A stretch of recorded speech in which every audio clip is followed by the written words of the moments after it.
Chief సీటిల్స్ letter అనే ఒక powerful message, అంటే అంటే అమెరికన్ గవర్నమెంట్ కి ఒక పవర్ఫుల్ మెసేజ్ పంపించాడు. ఇప్పుడు డ్యూరింగ్ 1850s టైంలో. ఎందుకంటే ఆ టైంలో అమెరికన్ గవర్నమెంట్ ఏం చేసిందంటే అమెరికాలో ఉంటున్న సెటిలర్స్ కోసం ఈ ఒక ల్యాండ్ ని కొందామని అనుకున్నది. అందుకోసమని చీఫ్ సీట్లు ఉంటున్న ఒక ల్యాండ్ ని తీసుకోవడానికి ఒక అమెరికన్ గవర్నమెంట్ నుంచి కొంతమంది ఆఫీసర్స్ గన్స్ పట్టుకొని వచ్చారు. అప్పుడు చీఫ్ సీటెల్ దానికి రెస్పాండ్ అయ్యి ఒక డీప్ ఎమోషన్స్ తో ఏమని చెప్తున్నాడంటే, భావోద్వేగంతో ఏమని సందేశం వచ్చాడంటే, ఈ ల్యాండ్ ని ఒక ప్రకృతిని ఒక మా సొంతంగా మా ఓన్ గా చూసుకుంటున్నాము, కానీ మీరు ఈ ల్యాండ్ ని కొనేసి మీ సెటిలర్స్ కి అమెరికాలో ఉంటున్న ప్రజలకు ఇద్దాం అనుకుంటున్నారు. మీకు మాకు చాలా డిఫరెంట్ గా ఉంది. ఇంకా ఏం చెప్తున్నారంటే సెకండ్ పేరాలో ఈ యొక్క ఆకాశమైనా గాలి అయినా ఇంకా భూమి అయినా ఏ విధంగా అమ్ముతారు కొంటారు అని ఈ ప్రజలకు అర్థం కావట్లేదు. ఎందుకంటే చీఫ్ సీట్లు గారు ఏమని చెప్తున్నారంటే, ఈ యొక్క స్థానికులైన అమెరికా వాసులకు ప్రకృతి ఇచ్చిన ప్రతిదీ పవిత్రమైనది. సో అంటే మాకు స్థానిక అంటే నేటివ్, అంటే స్థానిక అమెరికన్స్ అంటే నేటివ్ అమెరికన్స్ అంటే మేము, నేటివ్ అమెరికన్స్ అంటే మేము, వైట్ పీపుల్ అంటే వాళ్ళు. ఓకేనమ్మా. సో మాకు ఈ యొక్క మేముంటున్న మాకు ఈ ప్రకృతి ఇచ్చిన ప్రతిదీ పవిత్రమైనది. ఇందులో చెట్లు, నదులు, జంతువులు, పువ్వులు, గాలి, చివరకు విండ్, పీచు గాలి, ఇవన్నీ కూడా మేము కుటుంబంగా చూసుకుంటున్న ఆ నమ్మకము. నదులు మా సోదరులుగా, సో జంతువులు యొక్క బంధువులుగా, భూమి వారి యొక్క అంటే చీఫ్ సీట్లు ఈ యొక్క ల్యాండ్ ఒక ప్రజల కోసం చెప్తున్నారు. భూమి వారి యొక్క కుటుంబంగా, మళ్ళీ ఇంకా నదులు వారి యొక్క సోదరులుగా, జంతువులు వారి యొక్క బంధువులుగా, భూమి వారి తల్లిగా, ప్రకృతులు ప్రతిదీ ఒకదానికొకటి సంబంధం కలిగి ఉంటుందని అది మాలో ప్రవహిస్తున్న ఒక మా జీవితం అని, మాలో నరనరాలని ప్రవహిస్తున్న ఒక స్పిరిట్ అని చెప్తున్నాడు. ఇది సెకండ్ పేర. థర్డ్ పేరలో భూమి అమ్మటం అంటే కొనేవారు దాన్ని గౌరవంగా చూడని కాదు.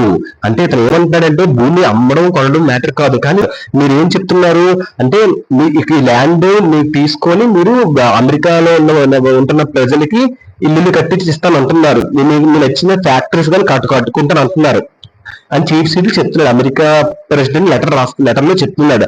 అంటే లెటర్ లో చెప్తున్నాడు, కానీ ఆ అమెరికా ప్రెసిడెంట్ కొంతమంది పంపించారు కదా, వాళ్ళకి చెప్పి తర్వాత లెటర్ రాస్తారు, వాళ్ళకి కూడా చెప్తున్నాడు. అంటే మీరు ఇప్పుడు ల్యాండ్ మా దగ్గర ల్యాండ్ తీసుకొని మీరు ఏం చేద్దాం అనుకుంటున్నారు, కాంప్లెక్స్ ఇవన్నీ ఫ్యాక్టరీస్ అవన్నీ కట్టిద్దాం అనుకుంటున్నారు. ఓకే, వెళ్ళని కూడా అది ఓకే, మీ ఆలోచన బాగానే ఉంది, మీరు ల్యాండ్ కొనడం అమ్మడం డిస్రెస్పెక్ట్ కాదు.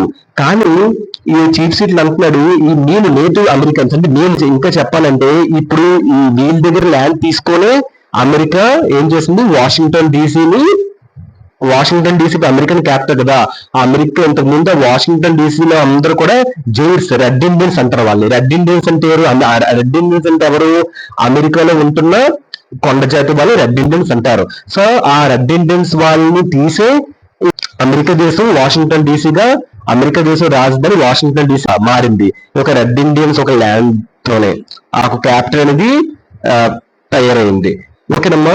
సో ఓకే, మీరు ఆ ల్యాండ్ కొనుక్కోండి, ఓకే, కానీ ఇందులో ఉంటున్న మీరు మా యాన్సెస్టర్స్ పూర్వీకుల రక్తం వంటిది.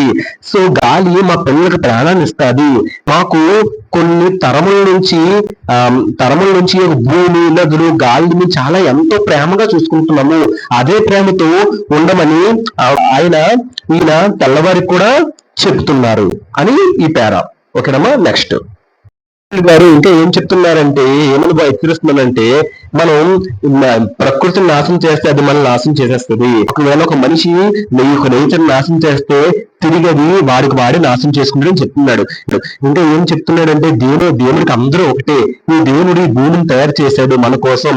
ఇందులో రెడ్ వాళ్ళైనా, రెడ్ అంటే అమెరికన్ వాళ్ళైనా, యూరోపియన్ వాళ్ళైనా, ఎవరైనా సరే మన సోదరులాగా మనం ఫస్ట్ చేయాల్సిన పని ఏంటి, మన మాతృభూమిని, మన ల్యాండ్ ని ప్రొటెక్ట్ చేసుకోవాలి.